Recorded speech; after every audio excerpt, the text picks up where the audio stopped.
اللہ فرماتا ہے سبحان الذی اسری بعبدہ لیلا من المسجد الحرام الی المسجد الاقصی،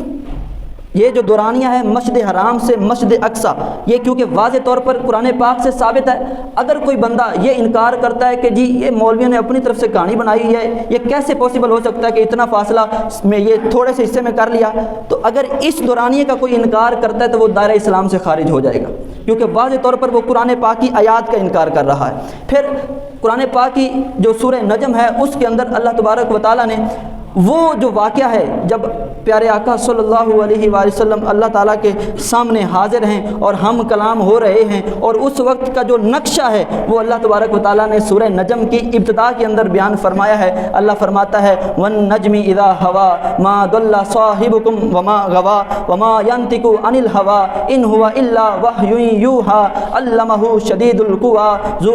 ذُو مِرَّةٍ فَاسْتَوَىٰ۔ یہ پورا جو رکوع ہے یہ سارا اسی واقعے پر مشتمل ہے کہ حضور پھر اس وقت اللہ کے اتنے قریب ہو گئے جیسے فَكَانَ قَابَ قَوْسَيْنِ أَوْ أَدْنَىٰ فَأَوْحَىٰ إِلَىٰ عَبْدِهِ مَا أَوْحَىٰ۔ پھر وہ راز کی باتیں تھیں جو اللہ نے اپنے محبوب سے اور محبوب نے اپنے خدا سے وہ کی، تو یہ سارا ذکر یہاں پر موجود ہے۔ اب اس واقعے کو لوگ اپنی عقل پر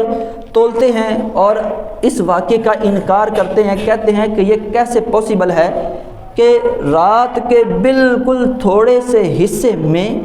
حضور مسجد حرام سے اقصی گئے، ساتوں آسمانوں کی سیر کی، پھر وہاں پر جنت اور دوزخ کو دیکھا، پھر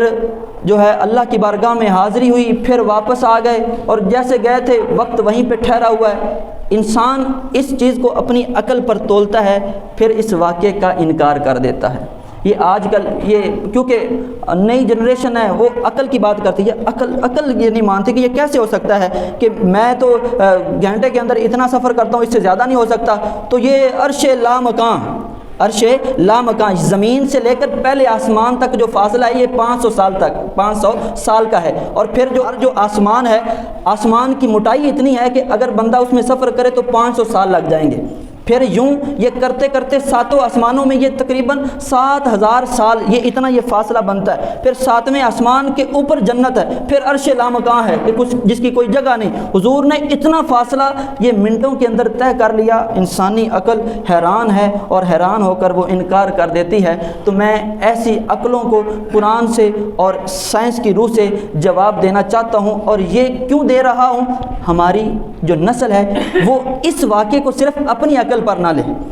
اس واقعے کو قرآن سے دیکھیں، قرآن ہمیں اس بارے میں کیا کہتا ہے۔ اب دیکھیں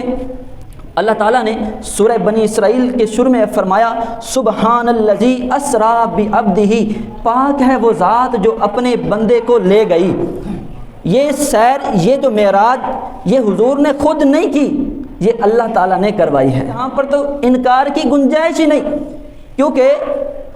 حضور کو یہ معراج اس ذات نے کروائی ہے جو ہر عیب سے پاک ہے، ہر نقص سے پاک ہے، ہر کمزوری سے پاک ہے۔ حضور کو یہ سیر اس ذات نے کروائی ہے جو کسی شے کو وجود دینے کا ارادہ فرماتا ہے تو اللہ فرماتا ہے کن، تو وہ چیز فوراً ہو جاتی ہے۔ یہ سیر حضور کو اس ذات نے کروائی ہے جو اتنا بڑا آسمان، اتنی بڑی زمین بنانے کا ارادہ فرماتا ہے تو اللہ اس بڑے آسمان اور زمین کو 6 دنوں میں بنا دیتا ہے۔ یہ سیر اس ذات نے کروائی ہے کہ آج بڑی بڑی ہم بلڈنگیں بنائیں، چھت بنائیں تو ستونوں کی ضرورت پڑتی ہے، لیکن وہ ذات اتنی باکمال ہے کہ اتنا بڑا آسمان ستونوں کے بغیر بلند کر رکھا ہے۔ یہ سیر حضور کو اس قادر قدیر اور وحدہ لا شریک نے کروائی ہے کہ جس کے پاس اتنی طاقت ہے کہ وہ 100 سالوں کا جو زمانہ ہے وہ ایک لمحے میں بند فرما دیتا ہے۔ یہ سیر حضور کو اس ذات نے کروائی ہے جو میلوں کا سفر